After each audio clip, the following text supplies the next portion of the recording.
بسم اللہ الرحمن الرحیم۔ برسوں پرانا برگد کا درخت پوری آب و تاب سے کھڑا تھا۔ درخت کی ٹہنیاں لٹک کر زمین تک پہنچ رہی تھیں۔ اس وقت سورج کی روشنی ہر طرف بکھری ہوئی تھی، لیکن درخت کے نیچے اندھیرا محسوس ہو رہا تھا۔ اس گھنے درخت کے پتوں نے سورج کی شعاؤں کا راستہ روکا ہوا تھا۔ برگد کے اس درخت کے بارے میں بہت سی باتیں مشہور تھیں۔ ہر روز اسکول جاتے ہوئے اور پھر واپس آتے ہوئے میں اس درخت کو دیکھا کرتی تھی۔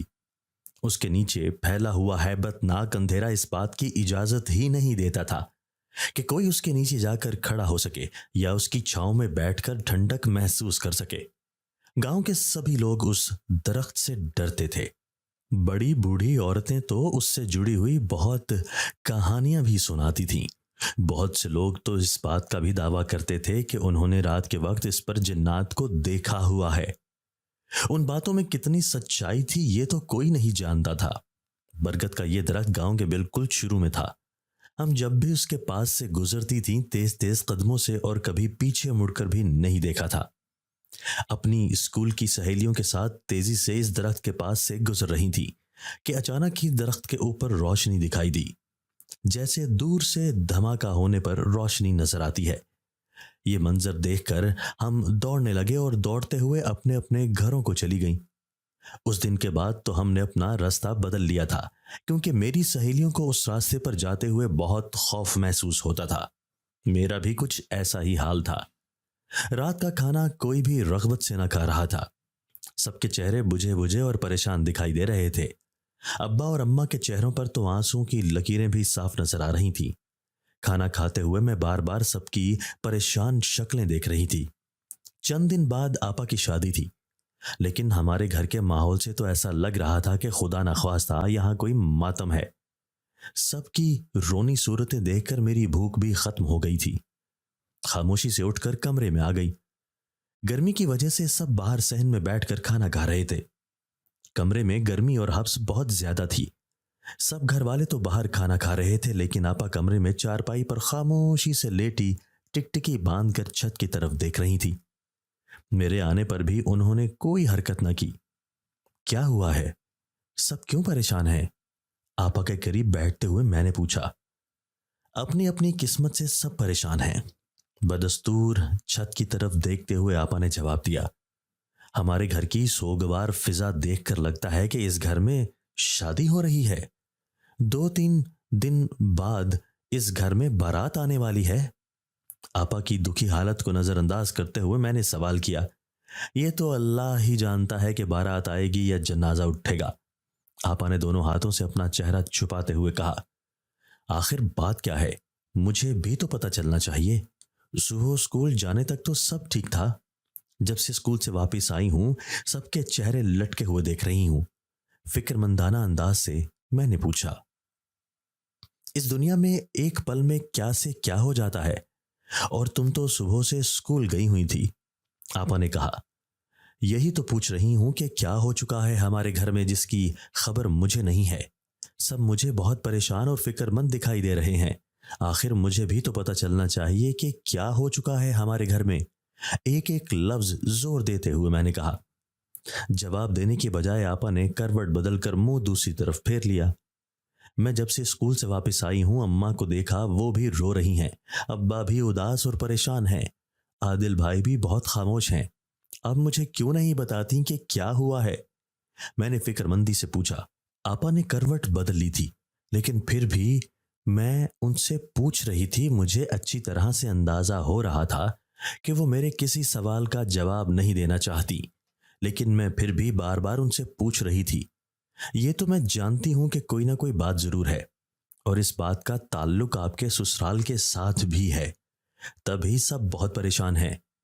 آپا کا ہاتھ پکڑ کر میں نے کہا، تم ٹھیک سمجھ رہی ہو، یہ سارا مسئلہ میرے سسرال والوں نے ہی کھڑا کیا ہے۔ آپا نے میری طرف رخ کرتے ہوئے کہا، آپ کے سسرال والے کیا کہتے ہیں؟ انہیں جہیز میں گاڑی چاہیے یا کوئی کوٹھی بنگلہ؟ میں نے طنزیہ انداز سے پوچھا۔ انہیں نہ تو گاڑی چاہیے اور نہ ہی بنگلہ چاہیے، ایک لمبی سانس خارج کرتے ہوئے آپا نے جواب دیا۔